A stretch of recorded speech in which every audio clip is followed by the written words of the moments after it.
Hello' বন্ধুসকল, হাজৰিকা ফাৰ্মিঙলৈ স্বাগতম জনাইছোঁ অন্য এটা ভিডিঅ'লৈ। আৰু আজি আমি মোৰ এজন বন্ধুৰ ফাৰ্মলৈ আহিছিলোঁ। ফাৰ্মত কেনেকুৱা ধৰণৰ গাহৰি আৰু কেনেকৈ গাহৰি ফাৰ্মখন দুই এটাৰ পৰা কেনেকৈ বৃদ্ধি কৰিলে তাকে আজি ভিডিঅ'টো দেখাবলৈ চেষ্টা কৰিলোঁ। আৰু মোৰ বন্ধুজনৰ বিষয়ে আজি দুই এষাৰ এই ইউটিউবৰ যোগেদি জনাব বিচাৰিছোঁ। আৰু মোৰ ভিডিঅ'টো যদি কোনোবা নতুনকৈ চাই আছে, লাইক ছাবস্ক্ৰাইব এটা কৰি দিব। বিশেষকৈ আপোনালোকৰ মোৰ 1K হ'বলৈ আৰু বেছি নাই, আৰু আপোনালোকে যদি ভিডিঅ'টো ছাবস্ক্ৰাইব আৰু শ্বেয়াৰ কৰি দিয়ে তেন্তে ভাল হ'ব, আৰু ভৱিষ্যতলৈ যাতে মই আৰু ভাল ভাল ভিডিঅ' দিব পাৰোঁ। ধন্যবাদ। তেনেহ'লে ব'লক ভিডিঅ'টো আৰম্ভ কৰোঁ। বিশেষকৈ মোৰ বন্ধুজনে বহিৰাজ্যত কাম কৰিছিলে, কেৰেলালৈ গৈছিলে।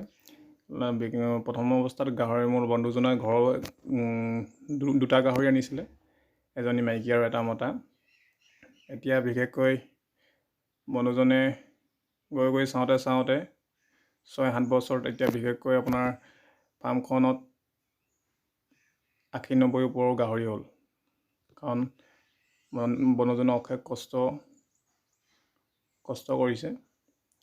আৰু এতিয়া বন্ধুজনৰ ফাৰ্মত ডিউৰকৰ F1 আছে আৰু য়ৰ্কশ্বায়াৰ, এই দুটা প্ৰজাতিহে আছে।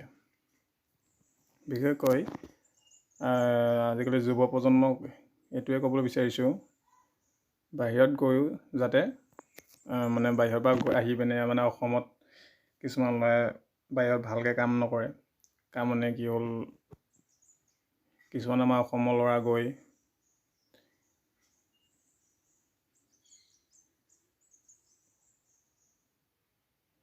চব কি ধুনীয়া প্ৰেগনেণ্ট হৈ আছে।